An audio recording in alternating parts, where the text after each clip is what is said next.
The public schools in Cambridge, Massachusetts are trying to help out minority students.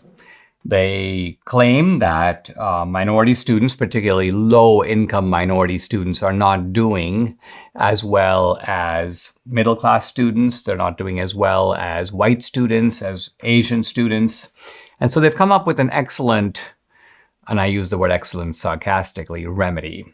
And that is, stop offering advanced math in middle school.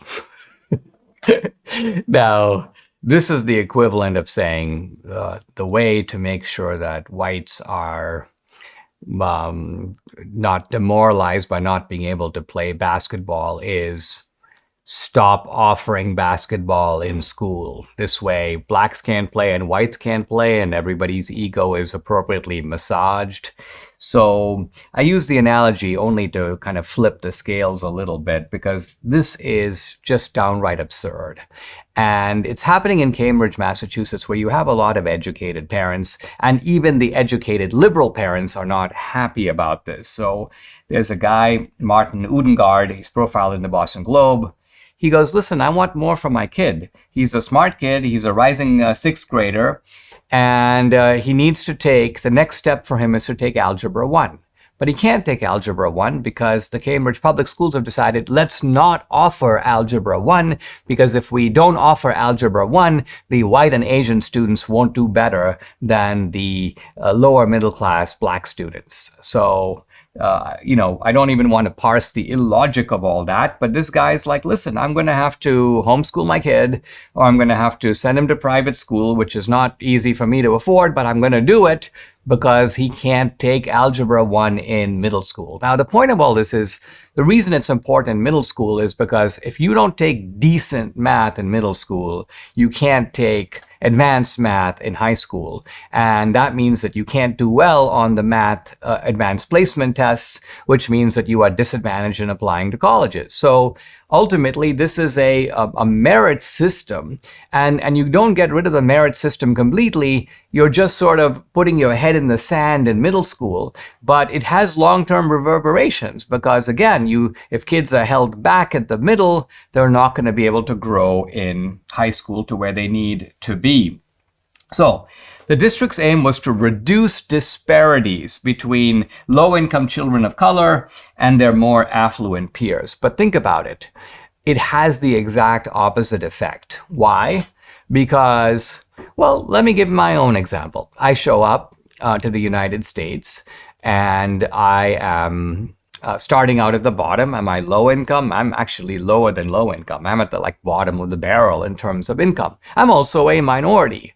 But what I need is I need the opportunity to be able to work hard and do well in school so I can get into a good college and improve my life. So how do I do that? Well, I need to have good math. So imagine if I show up in the Cambridge schools, I'm like, listen, I've taken all the prerequisites. I'm ready now for Algebra 1. Sorry, Dinesh, we don't offer Algebra 1 because you are a disadvantaged student. You are low income. You're not going to have the same chance to do as well because on average, low income minority students and persons of color don't do as well. And I'd be like, what kind of madness are you telling me? It doesn't matter if on average one group does better than the others.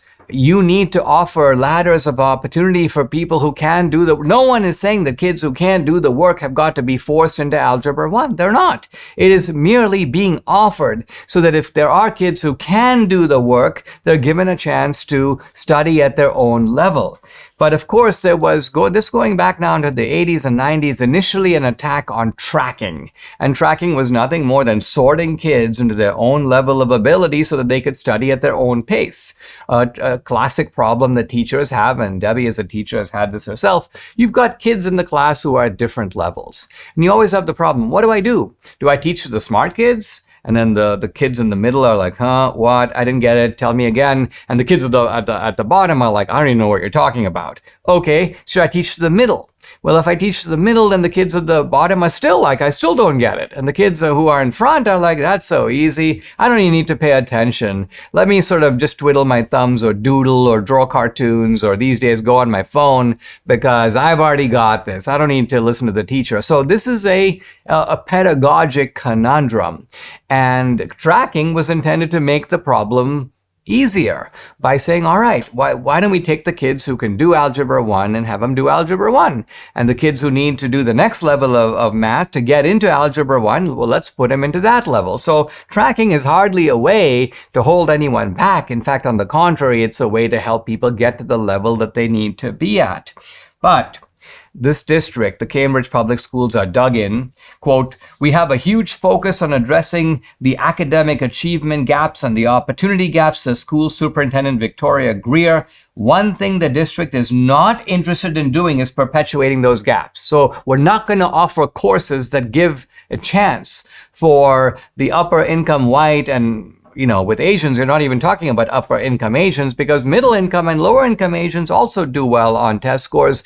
We're not going to have an opportunity for these stronger kids to demonstrate that they know more, and we do it by not offering the courses in the first place.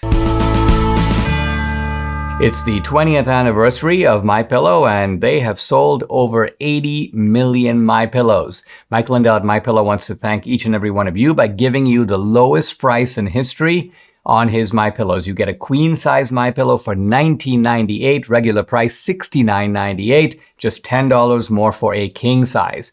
You get deep discounts on all the MyPillow products. It's a massive sale. MyPillow bed sheets, mattress toppers, pet beds, robes, mattresses, my slippers, and so much more. This is a time to really surf the website, try out some of the other amazing products you've had your eye on. Go to MyPillow.com, use promo code Dinesh to get this amazing offer on the queen size MyPillow for $19.98, or you can call 800-876-0227. The offer comes with a 10-year warranty, a 60-day money-back guarantee, so you have nothing to lose. It's time to start getting the quality sleep you deserve. Call 800-876-0227 or go to MyPillow.com to get the discounts. Don't forget to use the promo code DINESH Dinesh.